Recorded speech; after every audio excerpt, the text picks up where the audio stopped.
आज यूपी के सीएम योगी आदित्यनाथ अलीगढ़ दौरे पर है। इस दौरान आज सीएम योगी अलीगढ़ में चुनावी समीकरण साधेंगे और जनसभा को भी संबोधित करेंगे। तो वहीं पुलिस प्रशासनिक अफसरों ने भी जनसभा को लेकर तैयारियां पूरी कर ली हैं।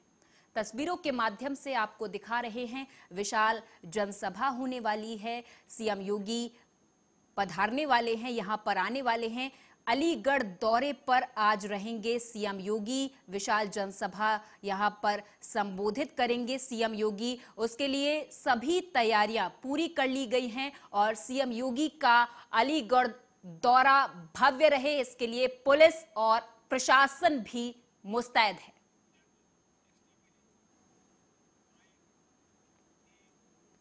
कानपुर देहात से खबर है, बताते चले कि 11 नगर पंचायत और 2 नगर पालिका के प्रत्याशियों की जीत सुनिश्चित करने के लिए बीजेपी के बड़े दिग्गज मैदान में उतर चुके हैं, जिसके चलते कानपुर देहात के झींझक डिप्टी सीएम केशव प्रसाद मौर्य पहुंचे, जहां पर उन्होंने जनसभा को संबोधित करते हुए जनता से बीजेपी प्रत्याशियों को जिताने की अपील की। है दूसरे चरण में कमल का फूल खिलने जा रहा है। सपा, बसपा, कांग्रेस या तीनों एक ही थैली के चट्टे बट्टे हैं। ना ये गरीब का भला चाहते हैं, ना किसान और मजदूर का भला चाहते हैं, ना नौजवानों के जीवन में उत्थान चाहते हैं, ना महिलाओं का सशक्तिकरण चाहते हैं। भारतीय जनता पार्टी पर लोगों का भरोसा है और हम आप सबके माध्यम से भी जनता जनार्दन को भरोसा दिलाना चाहते हैं।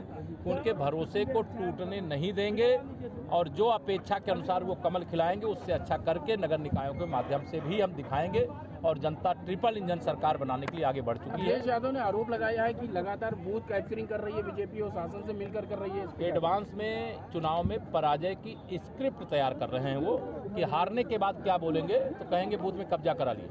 अगर वो जीत जाए कहीं चुनाव तो कहें कि भाजपा की हवा खराब है, और हार जाए तो कह दें कि ईवीएम खराब हो गई है या ईवीएम का दुरुपयोग हुआ है, बूथ पर कब्जा हुआ है। तो सपा, बसपा, कांग्रेस तीनों हार मान चुके हैं।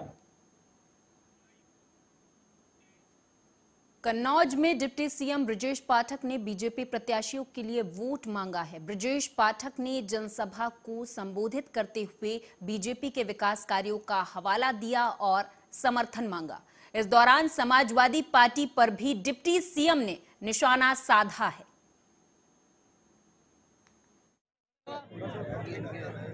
प्रदेश की सरकार पैसा भेजेगी, लेकिन उसको खर्च करने के लिए जब ये टीम यहाँ उपस्थित रहेगी तभी खर्च कर पाएगी, नहीं तो सपा वाले सब जानते हो खुद कर देंगे। टेंडर लूट लेते थे, काम ही नहीं करते थे, टेंडर लूट लेते थे, सरकारी योजनाओं की लूट बची थी। लेकिन आज अगली खबर मिर्जापुर से है, जहां श्याम सुंदर केसरी ने पत्रकारों से बात करते हुए कहा कि संगठन किसी भी दल के लिए सर्वोपरि है और संगठन की शक्ति व्यापक होती है। संगठन ने मुझ जैसे एक कार्यकर्ता पर विश्वास जताया, ऐसा सिर्फ बीजेपी में ही हो सकता है। मैंने हमेशा आम जनता के लिए काम किया है, हर वर्ग के लोगों के साथ जुड़ा रहा हूं। अगर जनता ने मुझे आशीर्वाद दिया, अध्यक्ष बनाया, तो ये नगर पालिका में आम जनता के लिए काम मैं करता रहूंगा। ये जो सड़क इस समय है, मैं 350 किलोमीटर नगर के लिए सिविल लाइन में लाने का काम किया था। आप सभी लोग जानते हैं, पाइपलाइन आकाश से तो जाएगा नहीं, जाएगा रोड से। जब रोड खना जाएगा तो उसमें समय लगेगा बनने के लिए। उसमें पाइप गंगा वाला भी जाने का काम हो रहा है, हो रहा है, तो उसमें समय लग। भारतीय जनता पार्टी ने जो प्रत्याशी दिया है, बेदाग छवि, स्वच्छ छवि रहा है, हमेशा संघर्ष हमने किया है। पिछले बचपन से जिस विचारधारा के साथ मैं जुड़ा हूँ, उस विचारधारा के साथ पूरी निष्ठा के साथ मैं लगा रहा हूँ। कभी भी उस विचारधारा से मैंने बगावत नहीं किया है। हमको कुछ मिले या न मिले, कभी मैंने महत्वाकांक्षा नहीं पाला। और साथ ही साथ मैं ये भी कहना चाहता हूँ, मेरे आंखों में जो कुछ सपने थे, इस नगर के क्षेत्र को लेकर यहाँ मैं पैदा हुआ हूँ। जननी जन्मभूमिश्च स्वर्गादपि गरीयसी, यह भूमि हमारी माँ है। इसके लिए मैं क्या अच्छा से अच्छा कर सकता हूँ, वो सपने उनको पूरा करने का मैं प्रयास करूँगा। जैसे उदाहरण के तौर पर मैं आपको बता दूँ कि इंदौर भारत में स्वच्छता में 1 नंबर पे है, अपना मिर्जापुर क्यों नहीं हो सकता। कि भारतीय जनता निकाय चुनाव के दूसरे चरण के मतदान से पहले बीजेपी अपनी पूरी ताकत अपने प्रत्याशियों को जिताने में झोंकती हुई नजर आ रही है। ऐसे में दूसरे चरण में होने वाले 38 जिलों के मतदान में शामिल जनपद कानपुर देहात में 11 नगर पंचायत और 2 नगर पालिका के प्रत्याशियों की जीत सुनिश्चित करने के लिए बीजेपी के बड़े दिग्गज मैदान में उतर चुके हैं। वहीं कानपुर देहात की झींझक नगर पालिका में यूपी के deputy CM Keshav Prasad Maurya BJP प्रत्याशी अमित तिवारी के लिए जनसभा में पहुंचे और इस दौरान उन्होंने मतदान करने की अपील की है। ऐसा मैं आपसे अपील कर बोलिए भारत माता की। दूसरे चरण में कमल का फूल खिलने जा रहा है।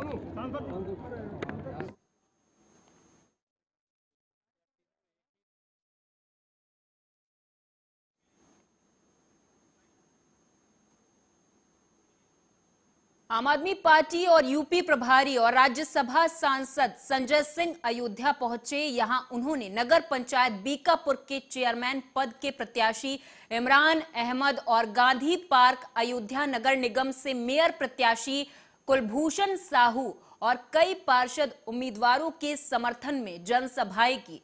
इस दौरान उन्होंने जनसभा को संबोधित करते हुए आम आदमी पार्टी के प्रत्याशियों को जिताने का अनुरोध भी किया। साथ ही उन्होंने बीजेपी सरकार पर जमकर निशाना साधा। राज्यसभा सांसद संजय सिंह ने बीजेपी सांसद बृजभूषण शरण सिंह के मामले में दिल्ली पुलिस पर सवाल उठाए।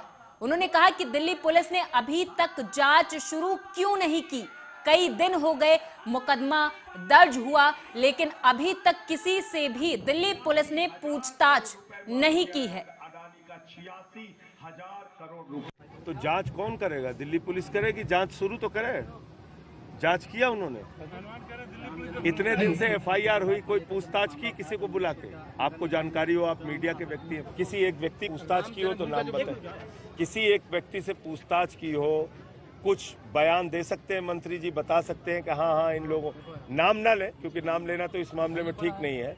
जांच कहां तक पहुंची, क्या हुआ, कुछ तो बताएं। अच्छा, देखिए पीटी उषा जी ने जो एक बयान दिया वो उनको नहीं देना चाहिए। उनकी अपनी प्रतिष्ठा है, बहुत ही मर्यादित महिला है वो। उनको ऐसी बयान, जब एक तरफ से खिलाड़ियों का आरोप है और उन्होंने एप्लीकेशन कोई दी है तो उसके आधार पर ही कोई बात कहनी चाहिए।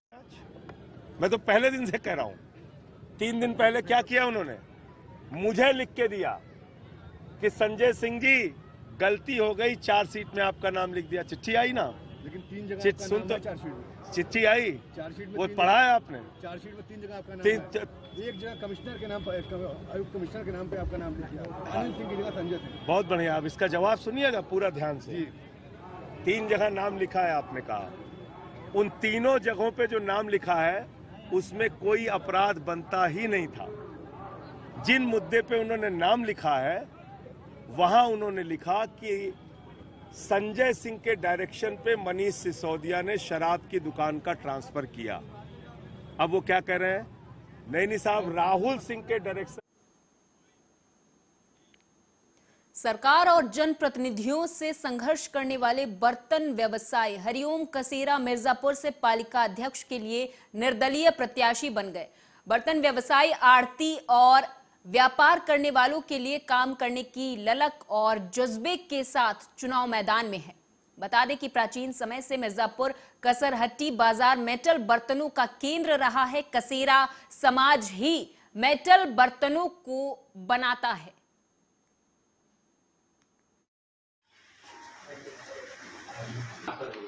मेरे को लगता है और मेरा समाज, मेरा पूरा बिहार दिल भर करके हमको समर्थन कर रहा है और हमारे जो व्यापारी बंधु भी हैं वो भी समर्थन कर रहे हैं और हमारा सोच लोगों को अच्छा लग रहा है, क्योंकि ये पीड़ा हर किसी के अंदर है, हर व्यक्ति के अंदर है। यहाँ का एक एक व्यापारी, मिर्जापुर में 90% लोग व्यापारी ही हैं।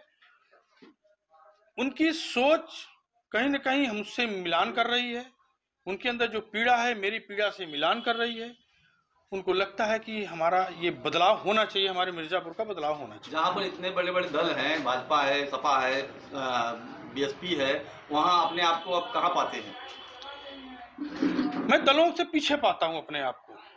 दल अपने वोट बैंक को दिखा करके जनता को गुमराह कर रहा है, अपनी टिकटें बेच रहा है और जो निश्चित व्यापार बना लिया है दल अपनी।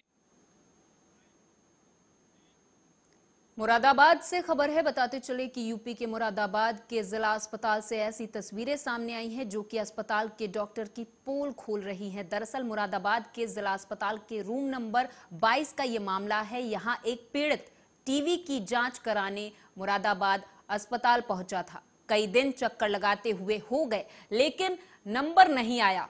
उसी दौरान डॉक्टर के साथ रहने वाले एक व्यक्ति ने पीड़ित परिवार से 800 रुपए की मांग की और कहा कि वो पीड़ित का चेकअप करा देगा। फिर क्या, मरता क्या ना करता।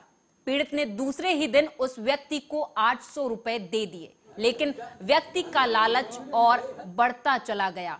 अगले दिन जब पीड़ित उसके पास आया और उसने फिर से पीड़ित व्यक्ति से पैसों की डिमांड की तो थक हार कर पीड़ित ने सारी आपबीती मीडिया के सामने रखी और डॉक्टर के साथ रहने वाले उस व्यक्ति की सारी पोल खोलकर रख दी।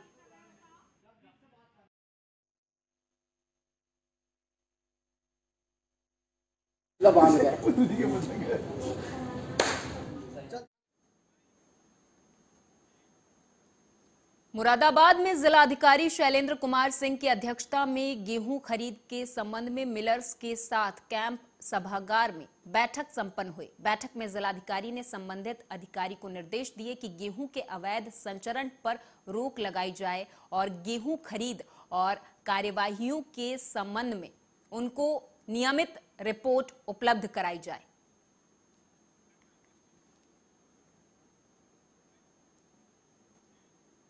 तो वहीं दूसरी तरफ मुरादाबाद में नकली नोट छापने वालों का भंडाफोड़ हुआ है। एसटीएफ की टीम ने मुरादाबाद में छापा मार कर नकली नोट बनाने वाले 2 लोगों को मशीन और जाली नोटों के साथ गिरफ्तार किया गया है। पकड़े गए लोगों के पास से 1,20,000 नकली नोट बरामद हुए हैं। फिलहाल पुलिस पूछताछ के आधार पर पूरे गिरोह को तलाशने में जुटी है।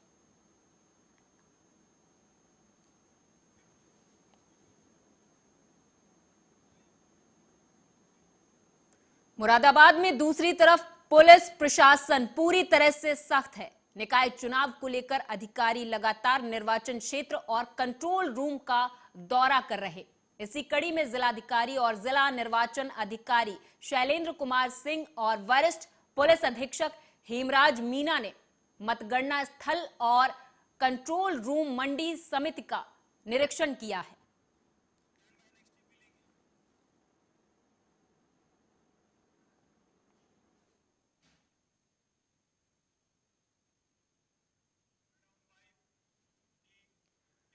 अमर शहीद हवलदार रामू यादव की चिता अभी ठंडी भी नहीं हुई। उसके परिजनों के आंखों के आंसू रुके नहीं थे कि दूसरे हवलदार राजकुमार यादव का शव उनके पैतृक गांव मुड़िया खेड़ा पहुंच गया। पार्थिव शरीर पहुंचते ही क्षेत्र भर में शोक की लहर दौड़ गई। वहीं परिजनों के साथ दूर दराज से जो लोग आए थे उन्होंने शहीद राजकुमार यादव को श्रद्धांजलि अर्पित की।